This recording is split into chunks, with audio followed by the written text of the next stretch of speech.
Hello and welcome to episode 237 of the 77 Club. Harry, start with the socials. The Wall 77 Club on Facebook and Instagram, at 77 Club Podcast on Twitter. Please subscribe on Spotify and subscribe on YouTube. Jack Williams is here. Hi. And back from the world's most exciting event known to man. It's 2,000 years in the making. It's Dan Bayliss. Hello. That's a very weird segue that I've been at a work event for a Roman wall. You've opened a Roman wall. How was it? Yeah, it was good. It's been there 2,000 years, but it's now free to the public. Yeah, just waiting for that to fall down because it's one of your projects. Harry, let's start with Luton. They were pointless in the Premier League. They now have 1 point. Just where do you begin with that? And I think the starting 11, everyone was pretty happy with it. It was unchanged from Liverpool, but they were chalk and cheese, I think, from the team that we saw against Liverpool compared to the one we saw against Luton. Exactly that, mate. I just can't believe how different the performance was. For 25 minutes, we got embarrassed by Luton. They're a team that are going to go down. I know their fans get butthurt when you say that, but it's true. They're rubbish. But they made us look absolutely terrible. They did. They played us off the park. They wanted it more. We had no fight. Hwang was running out of the play with the ball. Aït-Nouri was just letting it go out, and we just didn't turn up. And I can't believe we played like that against Liverpool and then did that against Luton. And Gary O'Neill, as usual, didn't notice that we were shite and decided to stick with it for ages. But when he did eventually change it just before the sending off, it did help going to a 5. But again, the PE teacher, tactically inept, obviously did no research on Luton and just threw out the same team again, and it completely failed. Dan, I'll pass you on and your thoughts of Mr. O'Neill, because it is certainly catching. I mean, the results are obviously not helping. But what were your thoughts on Mr. O'Neill's in-game management? Well, I think we've sort of discussed this over the last couple of weeks, where another manager changes the tactics or formation and he doesn't know what to do, and it just keeps happening. Fair enough, the red card doesn't help things, but until that point, we were getting hammered. I think still we only had 6 or 7 touches in their box the entire game. So, I don't know. Maybe the idea was to give them possession, wear them down and do them with a smash and grab, which nearly sort of worked. But still, we used to be a second half side, and now we're a no half side. It's just staggering the amount of goals we concede in games. And in the space of a week, we've been done by 2 championship sides, essentially. Very good point. Jack, Bayliss mentioned the stat there, 7 touches in the opposition box. I think that sort of tells its own story, although we were down to 10 men for the majority of the match. Yeah, the 10 men is a bit of a sort of a red herring, though, I think, because we were rubbish before that. So if you can't get out in the first 20 minutes or whatever it was before the sending off, then there's no hope. But that's just not good enough, is it, really? Particularly going against a team that I know they're desperate to get off the mark. They're at home. It's in their second home game because of the construction going on at the stadium. Is that right? Was it the second home game? I think it was. Yeah, I think so. So, the tails are going to be up. They're going to really want this, going to look at this as a fixture that they can get something from. But at the same time, that's a chance for us. These are the teams that we should be beating, really. Otherwise, we are going to be dragged into a relegation battle again. And to just turn up in such a way that you only have a handful of touches in the opponent's box, it's a miracle. We did score, and fair play to Neto, really, because he was feeding off scraps for that, and that goal was all his own making. Just perseverance, like the old Neto, really. It rings some sort of truths, some similarities with like his goal at Southampton, really, where he's got a bit physical towards the edge of the box and then cut inside and smashed it. So he's been a bright spark lately, but overall it's just not good enough, really. Sending off, he shouldn't do it. You're not going to get away with it, are you, these days? The Luton player rightly made the meal out of it, although there was nothing really in it. But, you can't kick out like that. VAR was going to pick it up. The one question I had about that, though, is I'm not quite sure who did the referee see it in real time? Because watching it back, no. I don't think he did. So how did he know that instantly that was a red card? Because from what I could tell... The Luton fans shouted really loud, that's why. Because that's all he did all game. If the Luton fans shouted loud, he gave the decision. That he was that kind of referee. That's what baffled me, because I watched it back a few times, and then from what I can tell, when the kick out happens, he's basically at the other end, near the penalty box, and the other linesman is there as well. The linesman on the far side is the only one who could have possibly seen it, and even then, he's on the side away from him. So I didn't quite understand that, but obviously VAR is never going to overturn that when there definitely is a kick out, no matter how soft it is. But overall, it's just a depressing performance, wasn't it? Really, a depressing performance against a team where we should be going in, albeit after running out of steam a bit the week before against Liverpool. We should be going into these games wanting to pick up points, and it just didn't happen. Well, Harry, it did happen. It did happen. We got 1 point. Yeah, but we should be going there to win, is what I'm saying. Harry, the penalty for Luton, for me, I don't know how it's been given. There were people digging out the rule book on Twitter and saying if it deflects off someone's body part and hits their arm or their hand, it's not a penalty. But I think, does it boil down to the fact that Wolves were defending rather than attacking? Yeah, well, obviously the red card was huge. We just changed to a back five at the time. We were slowly getting back into it. That red card happened. Head, as Jack just mentioned, bad from Bellegarde, really naive. And then we get that goal out of nothing, like Jack said. All Neto, good ball from Gomez, to be fair, but Neto still had to nick the ball back off him. We get a goal. That was our first chance, and we score it, which is like a minor miracle, really. We didn't deserve it at all. Luton had all the players couldn't score, but then when we get the goal, I think to myself, right, we've got five at the back, just hold out for dear life.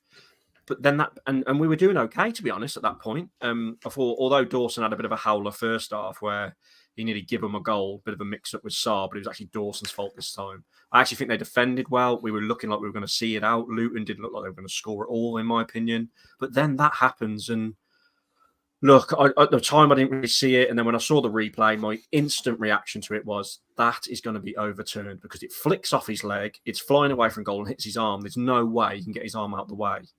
But I couldn't believe that I can understand why the ref give it, but I couldn't believe VAR didn't overrule it. And I didn't know the rule before that. That was just my instinct at the time. And then when I saw that rule floating around on Twitter, which Gary O'Neill also had in his hand, because he said in the interview after I listened to it, he had the rules in his hand and he was showing the fourth official. That's the thing, right? He was showing him. Saying, look, it flicks off the leg and it hits his arm. You're going to make the right decision, aren't you? This is I heard Gary O'Neill talking about it. The referee was like, no, his arm was in an unnatural position. They've got it wrong. It's as simple as that. It shouldn't be a penalty. How the hell is he meant to get his arm out the way? But in saying that, we didn't win. We didn't deserve to win. We didn't deserve to draw. But we somehow did. Luton deserved to score. And although I'm really annoyed, and technically the officials now have stole 3 points off us now, that we should have got a draw at United for the Unana thing. We should have had 2 points more there. Although undeserved, we technically should have won 1-0. But the referees have done us again. But it's weird because we didn't deserve to draw. We didn't deserve it. Hang about. So the thing that's been going around isn't the rule, as far as I understand it. It's just the guidance for this year. So it's sort of what they're telling referees to do. I still agree it's definitely not a penalty. There's nothing you can do there. But telling them what to do and then them not doing it. Well, they're clearly not interpreting any of the rules well in any aspect of the game. And we've seen it multiple times. It's not a penalty. But the thing that went around was a guidance thing. It wasn't the actual rule of football. But then every referee I've seen have come out have said it shouldn't have been a penalty. Even Mike Dean said it. I don't think it should have been a penalty. It's not a penalty in that situation. You can't do anything about that if you're coming in to block a shot. If you hit him straight away and his hand's up here, then fair enough. But Paul in the comment section he stole my line actually, because I was going to say Harry's friend Gabby Agbonlahor said it was definitely a penalty. So I think that's probably a good yardstick to use as to whether it was a penalty or not. And that says for me not.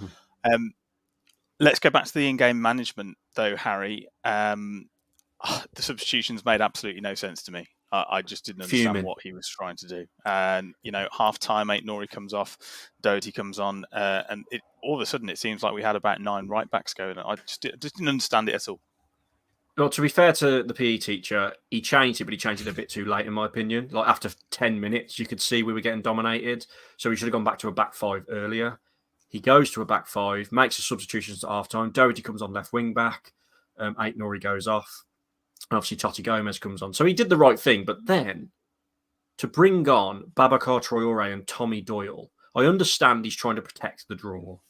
But why not bring on Fabio Silva or Sasa Kalajic? Why not? The game was crying out for Sasha, though, wasn't it, Jack? But the thing is, there seems to be a pattern of behaviour emerging here, and it's happened a few times already this season away from home. And we saw it basically at Crystal Palace. We've seen it in recent weeks, where the substitutions he makes, doesn't matter who you're playing, he tries to hold on for what he's got, even when the expectation is we should be going for more against these teams. And even when you're down to 10 men, you need an outlet, you need a dominant a pass out there. Otherwise, the pressure's going to keep coming back and back and back at you. So it seems to be he needs to learn a bit quicker, which again, as a Premier League manager, you can't take so long to react to these sorts of things. You need to be able to. The best managers can see what's happening on the pitch and change things as soon as they need to. But he doesn't seem to know. And I read the thing. Do you see the thing afterwards about the fact that I don't know if this was true or not, but Hwang didn't know what was going on with the formation, so somebody had to go over. One of the coaching staff had to go over and explain to him on the other side of the pitch on the sideline, and the Luton bench obviously got wind of that because he shouldn't be doing it apparently. And so that just goes to show that if you've got Plan A and your players don't know what Plan B is, how can you expect to go and win a football game? It's just a bit all over the place. Just quickly, because I didn't say anything on the penalty, but.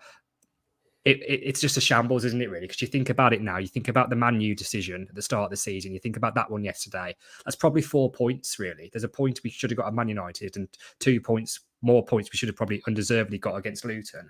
And whether it's guidelines or whether it's rules, if the people there don't seem to know what's going on or they're not sure about it, then what's the point in putting all these things out saying this is the guideline to follow, this is the rule, this is what we're going to follow? But the people on the pitch don't know. And I honestly think the reason that they, like Harry said, the reason that was given, and I don't have a go at the ref for giving it in real time, was just because they keep going, arm in unnatural position, penalty, rather than thinking it through. And I think Match of the Day did something where they said the ball was played into him at 0.2 of a second from the contact from the foot to the flick up.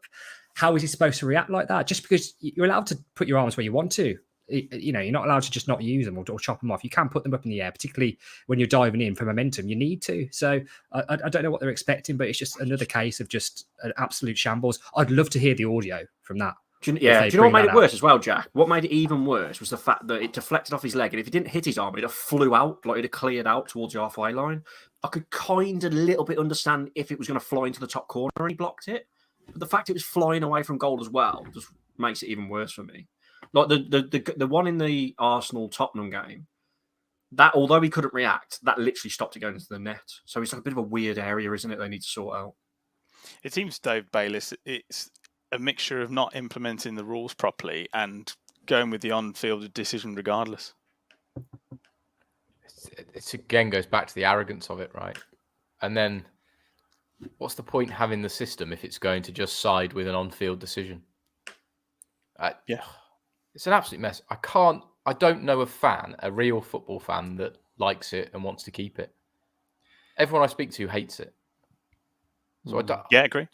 Well, I've got some got a press release through the other day, which is from Sports Lens, and they had some exclusive VAR specials, which is by 25-26 season.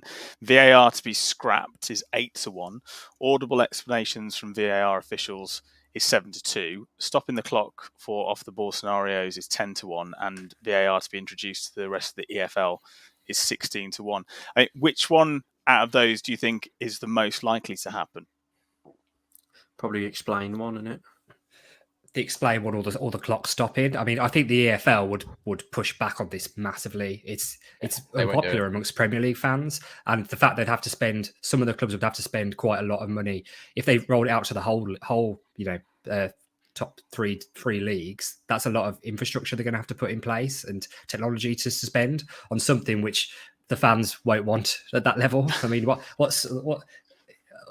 how many of these games then on 3:00 on a Saturday would potentially be being VAR'd at the same time? They're going to need to rent out the rest of Stockley Park, aren't they? Just to cater for, and then by that point, I mean, the standard of refereeing is that bad now. Can you imagine what it's going to be like in League Two? Who are the morons that get to do those games if this is the cream of the crop at the top? So I think might as well get us in there to do Accrington against Lincoln. So just back on the game just before we move on. I just want to say O'Neill as well after that game said we deserved to win, which I thought was farcical, him saying that. Nonsense. And also, I think we haven't really touched on it much. We brushed over it. How good has Neto been the last 3 games? He's definitely found his old form against Palace, Liverpool, and Luton. He's definitely got back to his old form, and we need him now because he's our only shining light at the moment. Where will he go in January is the question. Arsenal, yeah. I think on the O'Neill thing, he's getting a bit mixed up himself with deserved to win and should have won from the position we were in or lucky enough to find ourselves in. And they are very different because let's be honest, that first half performance particularly was an absolute shambles. So if he just goes down the hallway and turns left, he can go into year 6 English, and then they can teach him forming sentences.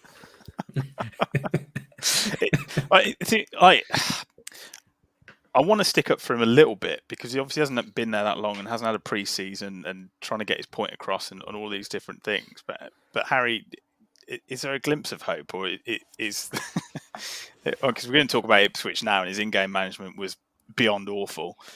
Do you think there's any hope for him? Because O'Neill out seems to be I think most fans are saying that's it, he needs to go. And the other half who wanted to go are saying he can go, but who the hell do we bring in? I see a bit of both. Look, he hasn't had much time, but I'm before the last 2 games, I was in the camp of give him time. I weren't really impressed with what I was seeing, really. His interviews, as I said, were a bit bizarre. But now, for me, he just lacks man management massively, and he lacks tactical knowledge in-game and substitutions. And the fact he's a bit deluded, and now he's starting to blame what happened in the summer before he got there to try and make excuses for how bad it's been. And we're going to get onto Ipswich, but Ipswich, Palace, Liverpool, Brighton, every single game, no matter if it's the reserves or the first team, they crumble and they just give up, and there's no fight and no passion. And that is worrying, especially if we're in a relegation battle. I mean, we always hark back to that Manchester United game, and I think we said at the time, was it a little bit of a hangover from Lopetegui? And as each game goes by, it does seem to be the case, doesn't it, Jack? That there was maybe like they just about remembered what Lopetegui had taught them, and then it slowly vanished. That's the worry. And I know we were joking about that at the start a little bit after a few games, but it's starting to seem a little bit like it could be, because you think Lopetegui went in the week before, or the pre-season would have been under Lopetegui and his staff, going to that game on against Man United, which they'd have already been prepping for. So it would have been Lopetegui's tactics, I think, prior to O'Neill and his team coming in. So yeah, but it is worrying, and I know we've had some good in parts. Like the performance against Liverpool was pretty good, particularly in the first half. Obviously, the week before, so there's been glimmers. But like Harry says, we keep fading, and it's pointless being good at the start. I mean, we weren't good at the start against Luton. We flipped it round, but it's just it is starting to be a pattern. And you think about the game, we've only got 3 points on the board now. I know arguably if VAR wasn't such a shambles, we would have a few more there and look a bit more comfortable. But the game we won, we were crap as well. So this is where it's starting to become a worry. And we've got Man City at the weekend. In the same amount of Premier League games, he now has got the same record as Steve Davis, who was also a caretaker manager. Also a PE teacher. Yeah. Let's talk about Ipswich. I mean, Bayliss went, 15 minutes in, we're thinking this could be 5 or 6 here. This is getting back in the good time. Hopefully they'll maybe get a little bit more confidence. Great start to the game. Can't fault it. I think that game of football pretty much epitomizes Gary O'Neill. Wolves do all the right things, attack the game. Their manager makes one tactical difference to try and get back into it. Gets back into it. No response from Wolves, 3-2 loss. So if we're doing that against a championship side and not a starting 11 championship side... 11 changes they made, yeah. Every single Premier League team can turn us over. I mean, he did nothing. He made some subs that clearly they can't want to play for him. Like no one gives up that easily on a sports pitch unless they don't want to play for the team that's there, or at least the system management that's there. I mean, you only have to look at him and listen to him speak. He's just not a proper football manager.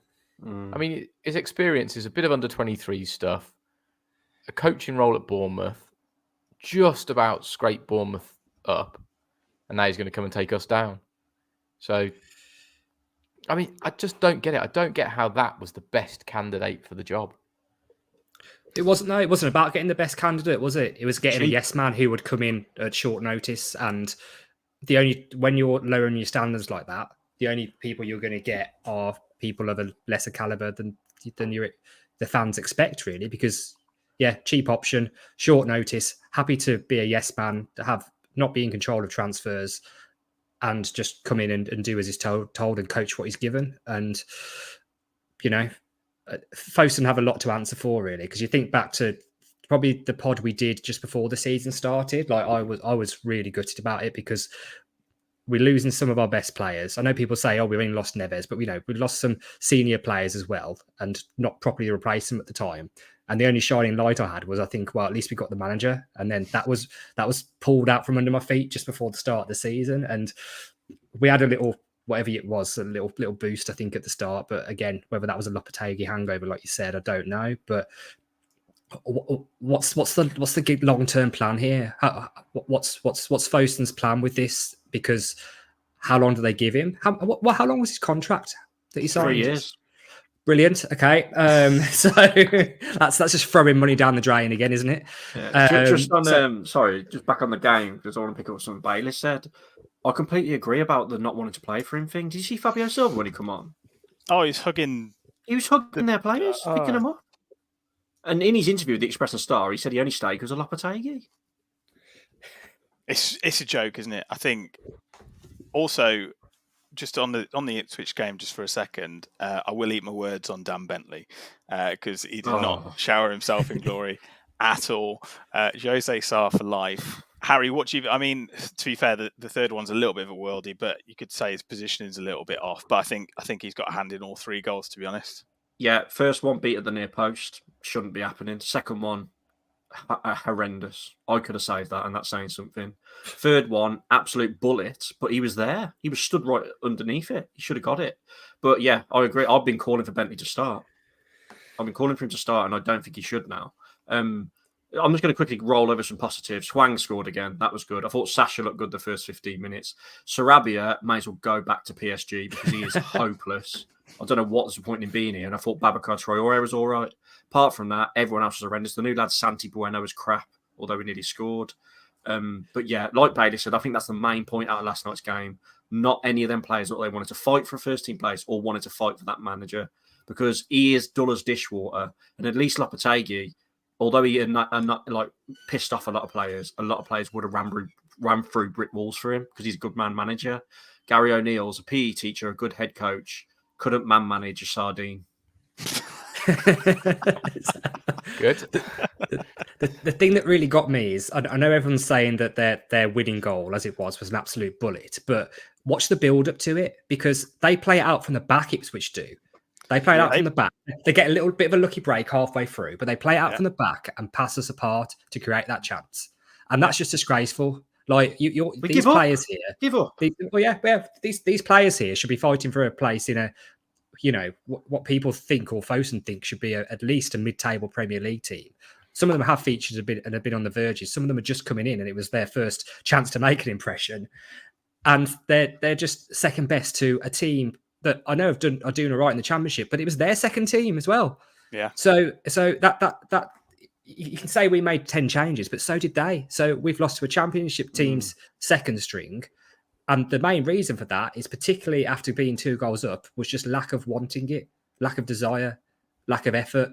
And former Wolves player Lee Evans ran the show to rub salt in the wounds. Who played for us in League One, was it?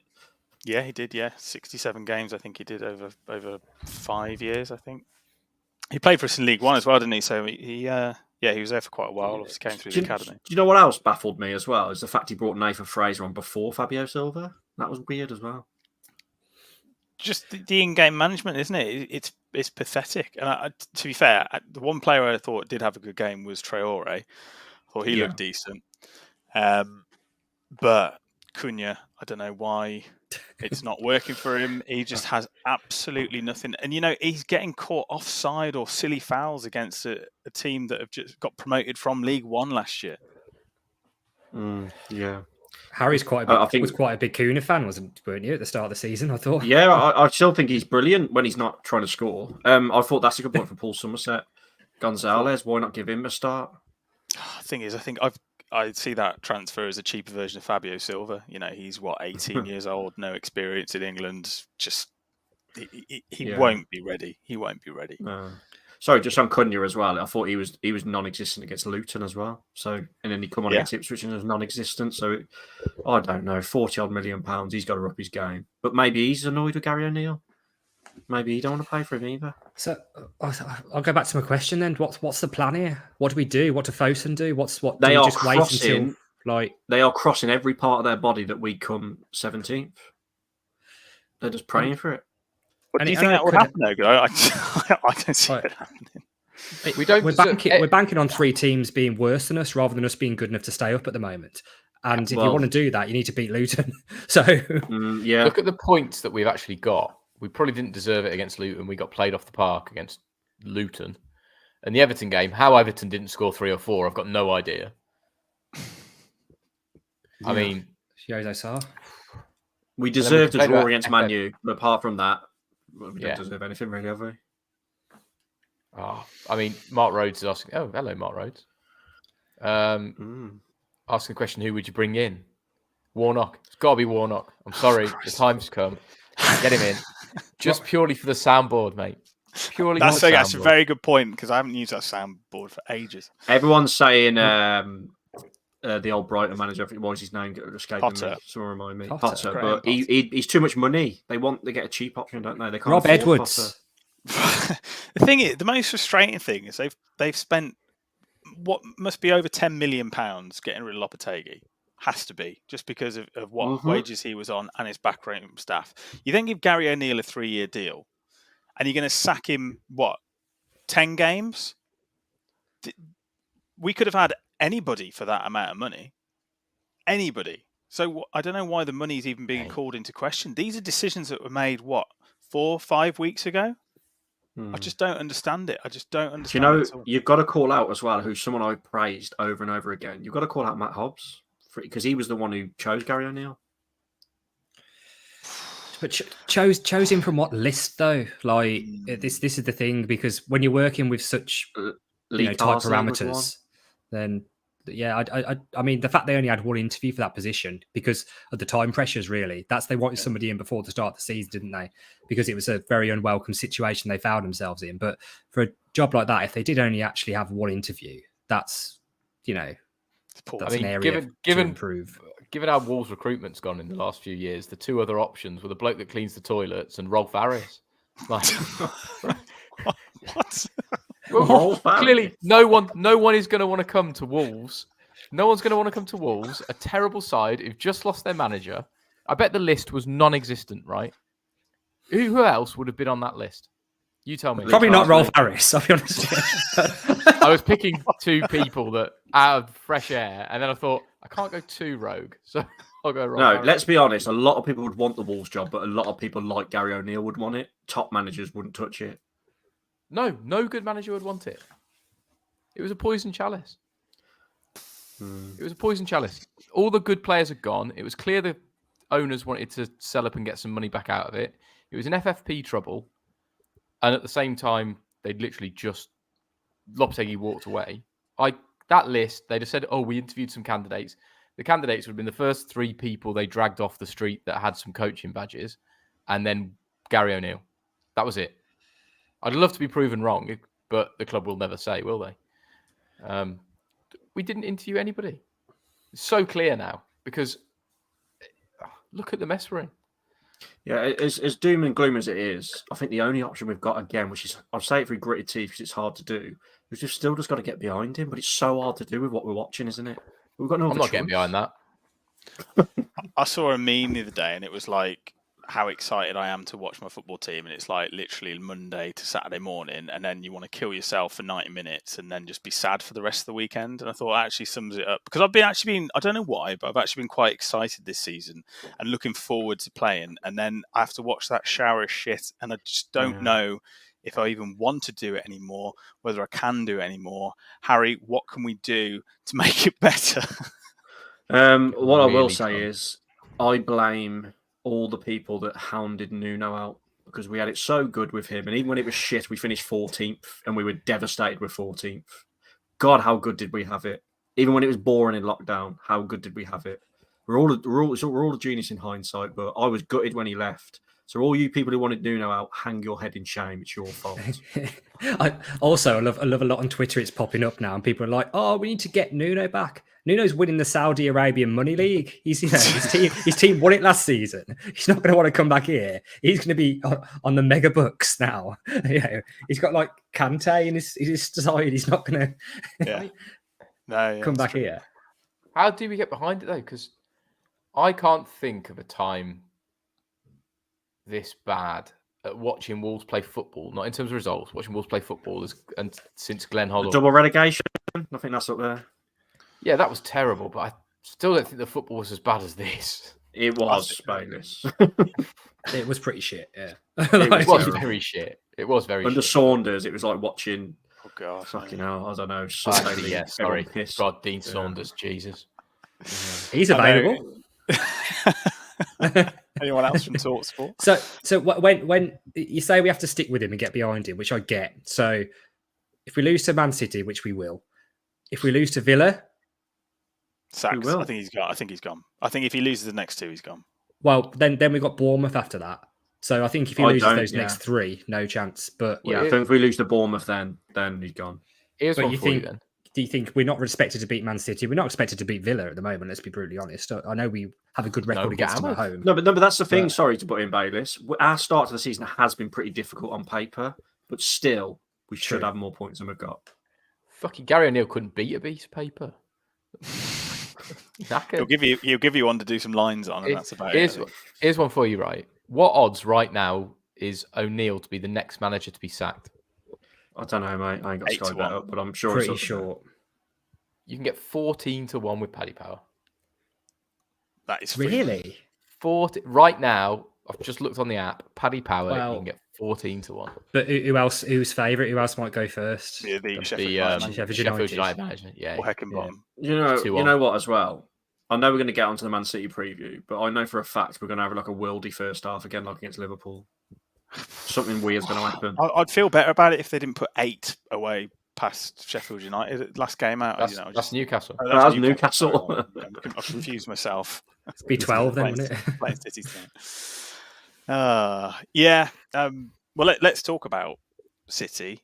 To be fair, Harry, we were talking about how many touches Wolves had in the opposition box against Luton, and it was 7. And City managed to have 9 against, I think it was, who did they play at the weekend? Forest. Forest they were playing at the weekend. So they don't get that many touches in the opposition box, but they take their chances. And Erling Haaland versus Craig Dawson in the form he's in at the moment, it's just not something I really want to think about, to be honest. Oh man, it's. But I'm going to try and be positive. I don't think they've got the big lad in the middle. Have they? Rodri's out. They've got a few other players out, but God, they don't matter who they've got out, does it? I mean, we couldn't even beat Ipswich reserves. We ain't going to beat Man City with a few of their backups sprinkled in, are we? It could be, depending on how up for it we are, it could be a Newcastle Sheffield United job. This, I'm not even over exaggerating either with the way we defended this season. If Brighton can put 4 past us, if Crystal Palace can put 3 past us, Man City, if they're on it, they could easily put 8 past us, and that ain't even an exaggeration. I mean, they did 5 under Lopetegui, so yeah. At least De Bruyne is injured. That's true. That's true. Jack, game for Nunes. Oh, God. Yeah, I forgot about that actually. Potentially, I mean, maybe we're not giving Gary O'Neill enough credit here, and he'll out masterclass Pep on the day. But I just don't know what to say about it really, because it's just under Nuno, and I talk about Nuno again. I'm sorry, but I honestly thought that we could win points against anybody. Yeah. But going into Saturday, it feels like we're a team who's just not last season. Maybe not this season, maybe not the season after, but we're just waiting to get relegated. And teams like that just turn over in these games, just get beaten, and eventually it happens. So that's my worry now, is that the fact that we just haven't got that same sort of belief that we can go and take points from these games like we did. and we're definitely. I'll be shocked. I'll be shocked if we even like have a good spell against City. To be honest with you, it's one of those. But maybe I'm being negative. Dan, what do you think? Do you think we'll have a shot, Dan? Do you think we'll have one shot? I'm going to say we'll have more than one shot. On at the goal? It'll be towards the goal. Don't know whether it'll be at goal. in the general direction of the goal. Yeah, that way. That was funny because it's true. Harry's going to have to make at least one change. Bellegarde is obviously out for the next 3. Yeah. So who comes in his place? It'll be 5 at the back. It's got to be 5 at the back, surely. Who comes in? I think it'll be. I'll quickly go through it. Sarr, Dawson, Kilman, Totti, because I think Santi struggled a bit against Ipswich. Yeah, he's flat-footed. Ait-Nouri left wing back, Semedo right wing back, Gomez and Lamina with Hwang. I'm going to say Sasha is going to get the nod with Cunha. No Neto. No Neto. Yeah. Oh, sorry. Take out Cunha or Sasha and put Neto in. I completely forgot about that. Wow. You turn the Gary. You into the Gary O'Neill school of management. Yeah, I am a PE teacher and I'm Gary O'Neill. Jesus Christ. How can I forget about Neto? Is he only hope? I think Harry's right, isn't he, Jack? It's pretty close to what we'd all agree with. I think Sasha needs a chance up front. He's just a very, very awkward player, isn't he? And, he just offers something a little bit different to somebody who can't hit a barn door, which is obviously Cunha. And don't even talk to me about Fabio. Yeah. I think you've got to play him if you want to try and at least get a goal. I mean, he has put the ball in the net this season. Yeah. I mean, he's head and shoulders above everybody else, but that's just due to his height. I mean, Hwang's our biggest goal threat, isn't he, as well? He's actually had a very good scoring start to the season. Cool. And I know his performances have been a bit dodgy in parts, but we have needed his goals. So, I don't think that our attacking line is going to be giving Pep any sleepless nights, though, to be brutally honest. Dan, any changes to that? Is it Ait-Nouri left wing back, or are you looking at Bueno of the Hugo kind? As we're going to get hammered anyway, I'd go for it. I'd have Ait-Nouri and Doherty on the 2 wing backs, 3 at the back in the middle, and just go for it. Just Wolves lose 12-0. Well, it's going to be bust, isn't it? I think. Yeah. Damage limitation a little bit. You know what? I think we could, if we started Cunha, Fabio, and Kalajdzic, I still don't think we score a goal. So we could play with 3 strikers. Really, really optimistic then. And go, you know what, lads? Actually, think about it. I reckon we could come away with the points. But you said we could start every single striker we have. Do you think we still wouldn't score a goal? Do you think Nunes is going to get absolute pelters? Like, do you reckon it'd be bad? Yes. Like, really hostile. Yes. And rightly so. You can't just not turn up to work. Shit. You see, Pep said that he exaggerated when he said he's the best player in the world. Or best we know. In the world. Someone got asked. Literally watched him play football. Score prediction, Harry. Well, I'm going to have to get this comment up. Give me 2 seconds. Neil Lewis, sorry. It's coming in, lads. It's going to be about 1,000 to 1, but it's coming in. Wolves 4, Manchester City 1, hat-trick from Neto, and then Ababakar Traore late header. There we go. I'm obviously joking. We're going to lose 6-0. I was going to say, I think if you actually did put that bet on and won a load of money, you'd also get sectioned afterwards. So not again. Oh no! Keeps happening. Score prediction, Jack. It's never usually as bad as it could be. So 4-0 Man City. Yeah, right. It's never. We'll get that on the t-shirt. Bayliss. Hello, Finners. It's about pretty much the whole thing's been about us calling him a PE teacher. I'm going to be optimistic and say 3-0 Man City. We will hold out in the first half, and then Pep will go, might change something here, and then the floodgates will open. I'm loving the optimism of 3, 4, and 6-0. Well, for me, I'm going to go with a draw. Just because I think nobody's expecting anything. I think the atmosphere will be strange at Molineux. I think it'll start to turn, and I think it may start to be a little bit toxic, but not like overly toxic. What's that called? Read that one out. I don't know whether to Oh, no, read it out read or not that because one it out. is funny. Don't read that one out. Okay. Oh, sorry, I've just put it on the screen. Sorry. Sorry. That is pretty funny. For the YouTube watchers, that is pretty Yes. funny. Yes. No, come on, this isn't GB News.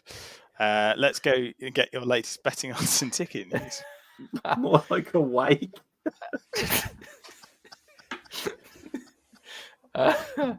It's descended. I mean, the betting odds are exactly where you expect them to be. Just to put it into context, Haaland to score first, 5-0 City is 45-1. I can't get over Ian's comment of more like a wake than a party, this podcast. Oh. Right. Sorry, Dan, 45-1. Yeah. 8-0 Man City, 200-1. That's actually on there. That's outrageous. It's the same price as Hwang to score first, 1-0 Wolves, 200-1. Just keep going through them all. You can, if you think Wolves are going to get anything. What's the draw? Bear me 1 second. Just the draw is 9-2.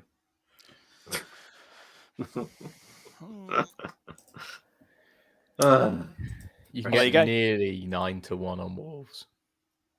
9-1 in a 2-horse race. Well, we're 17-2, so just shy. Wow. It's mad to think we did the double over Man City that 1 year under Nuno. I hope we're all eating our long words ago now. Come next week. It would be really funny. But yeah, I mean, have a trawl through the betting odds. They're ridiculous. Everything's ridiculous. Jack's got your ticket news. Yeah, so as usual, I can't get on the ticket site because it won't accept my VPN, I don't think. So it makes it really hard to do this in real time. But I've got the away ticket information for Bournemouth. So as we all know, Bournemouth is... I actually suppose it's the second smallest away end after Luton now in the Premier League. So allocation for that of 1,253. So it's only going to be snapped up by the gold away season ticket holders and then the silver away season ticket holders as well. But they are on sale to the gold season ticket holders as of this Friday.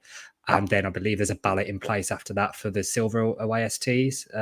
So very little chance of getting that. I saw a lot of people who were scammering around to try and get Luton tickets, but obviously with the ground size, Finner's had one. Unless you've been a gold season ticket holder for a long time, which I'm guessing Finner's probably has been. Not sure. But the next away game after that, which we might be able to go to, or people might be able to go to, is the Sheffield United game, which is on my phone. Basically, 2,800 for that, which is a bit lower than I was expecting. What's Sheffield United's capacity? I thought it was 30,000 easy. It's usually it's about 30. 25, 26, so, I thought it was. Okay, so 2,800 might be 10% of that then. 32,000 apparently. 32,000. 32,000, so we're being sold a bit short there by 200 tickets, because it should be 3,000 really, unless there's police ruling as to why we can't. But anyway, that's on sale to the gold away season tickets as of Friday the 13th of October, the silvers as of Monday the 16th, then on the points and the ballot winners as of Wednesday the 18th of October. That game takes place on the 4th of November, by the way, Saturday. I went there in League One. Did you go, Jack, to that one? Strangely enough, I'm thinking this through. I think Sheffield United is the only ground in the Premier League at the moment I've not been to. I don't know why. I've just never been to it over the years, yeah. I've only ever been once, and it was that season in League One. It was their 125-year anniversary. We beat them. I can't remember. I think Stearman scored. I can't remember. I think we won 2-0 or 2-1. I can't remember. Someone in the chat might know. But yeah, same, mate. That's just that 1 year, and I've never been again. Blimey. Right, we've got some news about a 7-a-side charity game. I'm going to hand you over to Harry, who has the details. Yeah, it's been on the social media, so we can talk about it now. Dazzling Dave from, I think he calls himself Always Wolves TV now. He's doing a charity game at the Compton, the Wolves training ground, for the Wolves Foundation. It's a 7-a-side tournament. So who is it? Let's go through it. Us, Talking Wolves, Always Wolves. The Wolf Whistle, by the way, who are having ex-Wolves players playing on their team. So looking forward to getting battered 70-0 in that game. The Wolves Foundation, the Wolves media team, and a few others I do forget now. But it should be good, shouldn't it? I'll put a link in the description so you can donate if you fancy it, all for a good cause. And I can't wait to see Bayliss get two-footed by someone off Always Wolves FC. But don't worry, because he's going to be running around quicker than Fabio Silva, because Dan has bigged up his fitness for about 3 years now. So we're just going to have to see if that comes into fruition. Are you feeling confident, Dan? I did have surgery about 2 months ago. How we go. convenient. Here we go. I've got literally got You're the not in scars goal, to mate. prove it. Do you have a brain put in, did you? Yeah, my left ankle, just the right place for it. I'll have a runabout. Normally in your knob, I think. I'll have a runabout. We've got 3 subs, mate. Don't worry. I'm going in goal because I eat too much bread. I'm too fat. Jack, are you looking forward to it?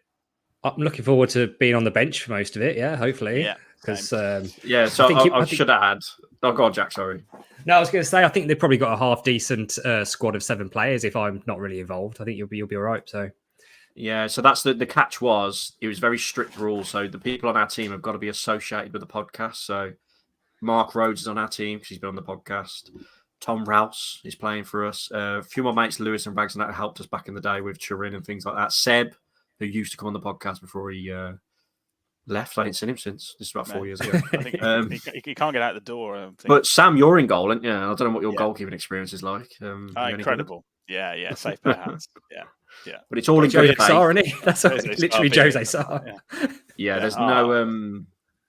there's no slide tackles allowed and things like that. It's meant to be in good spirits. But the fact that the Wolf Whistler are going to have like Carl Henry, I always call him Henry, Carl Henry, like Stephen Hunt, David Jones, Craddock, What? Ebanks Blake. That's who's going to be on his team, yeah. Because the catch is you've got to have people who've been on your podcast. What does this podcast do? Interviews ex-Wolves players. So, yeah, we're in trouble that game. Yeah, I think they're Well, Jarvis. Seriously. I mean, to be fair, Carl... Oh, gee. I suppose. Yeah, I'll be careful like talking down to anything, Dan, because you'll be playing against them. Dave Edwards. He only stopped playing a couple of years ago. Yeah. I bet you're still fitting in him, though, Dan. Yeah. You know who else is going to turn up, don't you? You know who else is going to turn up? Jamie O'Hara. No. Imagine. After talking to him on the radio like a piece of shit the other week, you 2-foot me into next week. Got more chance of Gabby on Bandahor turning up than O'Hara, Harry, to be fair. He'd probably just get confused and turn up. Yeah. I'll be honest. I don't know who's playing on Jason Guy's team, but Dazzling Dave did say to me that he's already texted around. He's got a few ex-Wolves players playing for him, so hopefully they're from the 50s. That'd be nice, yeah. Hopefully it's Kenny Hibbert at Al. What were you going to say, Jack? Were you going to say something there? No, I think just if that is the case and they've got a very strong ex-footballer lineup, I suppose the winning team is the team that gets to the final against them. So you have to think of it like that. Yeah. I think the Wolves Foundation is the winner. Obviously, Finners will be on Talking Wolves. Our man mark him. Don't worry about that. Could run through his legs. Harry's got a quiz. I have. Is my internet holding up, lads, so we can get through it? Yeah, sounds beautiful. Yeah, and as I say, I'll put a link in if you want to donate to that charity in the description of some kind. So, I'll tell you what I'm going to do. You can have 2 questions each, and the last 2 questions. So I've got 10 questions. The last 2, I'm going to just get you to shout it out because they're very tough. So, do you want to go in order as usual? Sam, Jack, then Bayliss. Yeah, Yep. All right, Sam. Question 1. It's a Man City v Wolves related quiz, by the way. 10th of the 4th, 2004. The famous game, Man City 3, Wolves 3 at the Etihad. Weren't called that then. Which former Man City player put Wolves 1-0 up that day? Oh. Top bin scream rat. Sturridge? No. Tell you what, that's good. He'd gone by then, hadn't Everson, he? is it? Anyone else want to hazard a guess before I give the shout? This was the Sean Wright Phillips game, was it? Sean Wright Phillips equalised for Man City. Who opened the scoring for Wolves that day? Former Man City winger scored for Wolves that day. The opener. Anyone? I can't think. No. No, it was Mark Kennedy. Well, yeah. Absolute screamer, top corner. We'll go to Jack. In the same game, Jack, former PSG, Arsenal, Real Madrid, Liverpool striker who later went on to play for Bolton, Chelsea and West Bromwich Albion scored for Man City's opening goal that day. Who was it? Anelka. Oh, well done. very good. Was that too many clues? I'd named like every team he played for. Good one. Bayliss. The 30th of the 10th, 2010, Wolves beat Man City 2-1. Former Arsenal, and then he later went on to play for Real Madrid and Spurs, scored for Man City that day. Who was it? Striker. 2010. Played for Arsenal, went to City, later went on to Real Madrid and Spurs. Dan is looking lovingly at the comment section. Yeah, There's a bit of a delay, so you have to answer pretty quickly because there's about a 10-second delay. But I don't know. Those are the sort of years where I was pissed. Anyone else want to guess? 24/7. No idea. I wasn't Famous listening to the striker. question. Harry, I'll be honest. Played at Man City and Tottenham and Real Madrid. He was at Arsenal, went to Man City, then he went to Adebayor. Real Madrid on loan. Yes, Adebayor, yes. Well done. Good comments. Well done, Wolves FI. I was going to say the other one in the comments. Fern Cotton. Question number 4, back round to Sam. In that game, who scored the winner? So 30th of October. 30th of October 2010, Wolves won 2-1. Who scored the winner midfielder for Wolves that day, 2010? I got Dave Edwards in my head. Wow, Dave well done. Yes, Dave Edwards. The opener was the Serbian. Oh, Milias. Milias. That's it. Jack, October 2019, the famous game when Adama Traore got the double. What number shirt was he wearing when he scored the 2 goals that day? Well, I think I know this I'm without even crap looking. at shirt numbers. Guessing it's the same number that he wore the whole time he was here, but as to what it was, it's double figures, isn't it? 18. 37. Ooh, Is it no, 37? I forgot It to is say. 37, Like, yeah. That's not even close. Like, I'm rubbish at shirt Well, numbers. Right. Bayliss, Wolves FI's on fire in the comments. 27th of the 12th, 2019, Bayliss. Wolves beat Manchester City 3-2 after coming from behind for 2-0 down. Who got sent off for Manchester City that day? Edison, the keeper. Yes, well done. I didn't think you'd get that. I Because you was are shit there. at quizzes. Back round to... I am. I'm good at other joking. quizzes. I'm just at this sort of thing. Yeah. Back round to Sam. 11th of the 5th, 2022. Wolves lost 5-1 to Manchester City. Kevin De Bruyne scored 4. Who scored Manchester City's other goal that day? Foden? Oh, no. Good guess. It was... Anyone want to guess? Blank that out of my mind. Been Gundogan. Silva. Who said that? Someone said? Silver. I Which said one? Silva. No, it's Sterling.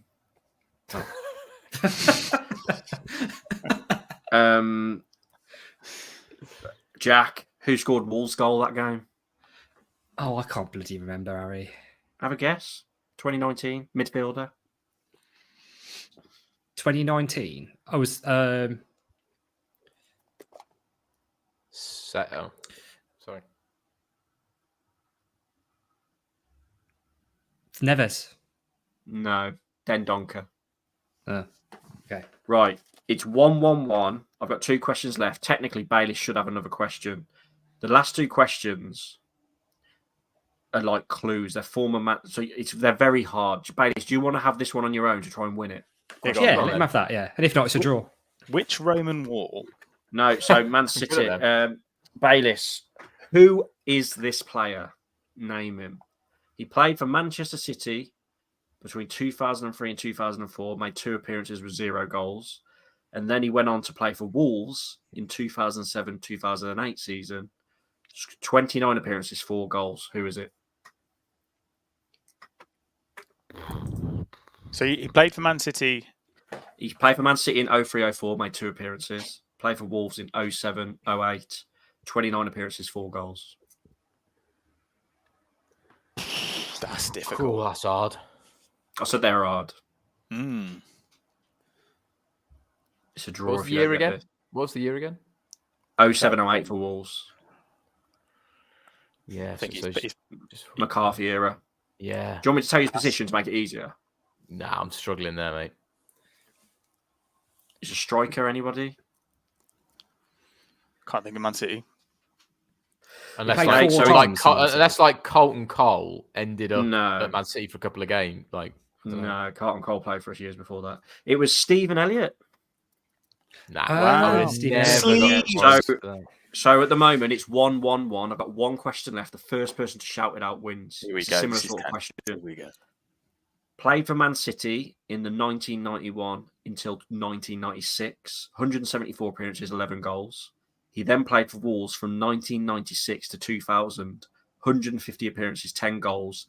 Defender. First person to get it wins. Don't look at the comments.